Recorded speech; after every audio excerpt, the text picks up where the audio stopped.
Bonjour tout le monde, ici Claudine Michaud pour le blog Départ Nature. Alors, je suis au Costa Rica depuis décembre, janvier, depuis maintenant 2 mois. Et le dernier mois, j'ai habité à San José. Alors, c'est ici que j'habite depuis maintenant 1 mois. J'aime beaucoup San José, c'est une belle ville, c'est une grande ville. Et j'aime beaucoup l'atmosphère, les gens sont super gentils. Je voulais vous parler un petit peu de ce que j'ai visité au Costa Rica jusqu'à maintenant. Alors, San José, c'est vraiment une ville d'environ 1 million d'habitants qui est dans le creux d'une vallée. Alors, s'il n'y a pas assez de vent puis qu'il fait très soleil, ben, il y a de l'évaporation à l'intérieur de la vallée et l'après-midi, il pleut. Ça, c'est s'il n'y a pas beaucoup de vent. S'il y a plus de vent, les nuages peuvent sortir de la vallée, puis il fait beau soleil toute la journée. Alors, c'est un petit peu ça le climat de San José. C'est un petit peu froid. C'est au milieu du continent, mais à cause du microclimat, ça a tendance à être un petit peu plus froid que les côtes.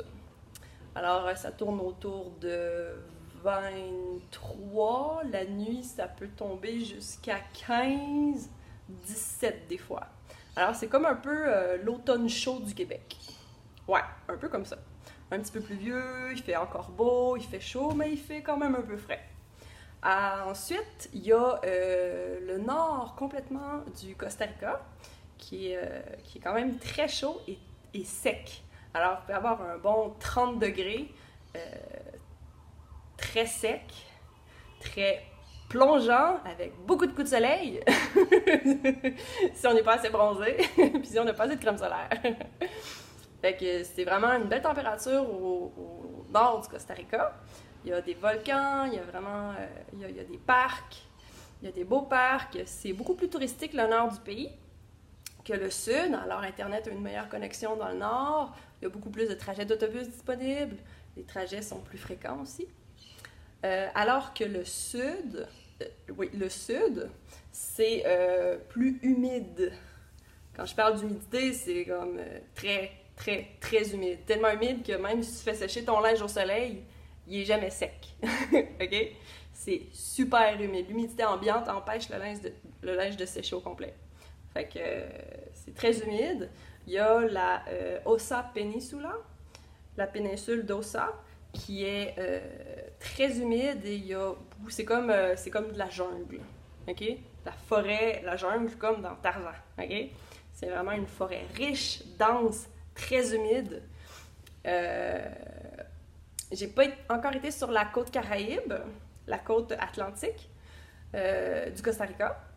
Je crois pas que je vais y aller cette année, mais le climat est humide aussi comme sur la côte pacifique du Costa Rica. Chaud et humide. Alors quand je dis chaud, c'est aussi dans les 26-30 degrés, aussi pour la section du sud du Costa Rica. Alors, le Costa Rica a vraiment tout plein de climats. Puis il y a aussi la rainforest, qui est plus dans les montagnes, où il y a le volcan Arenal, avec la ville La Fortuna. Et ça s'appelle pas la rainforest pour rien. Ça veut dire que c'est beaucoup nuageux, beaucoup pluvieux, et il n'y a pas beaucoup de soleil, c'est plus frais, c'est humide. Mais il y a des volcans, puis il y a des beaux panoramas. Alors, il y a vraiment de tout au Costa Rica, et c'est vraiment, vraiment un beau pays à visiter. Alors, c'était un petit topo de mon séjour au Costa Rica. Je vais encore rester 1 mois à San José. Ensuite, je crois que je vais aller à Cancun, au Mexique, dans la section touristique, dans la péninsule du Yucatan. Alors, c'est à suivre! Bye bye tout le monde!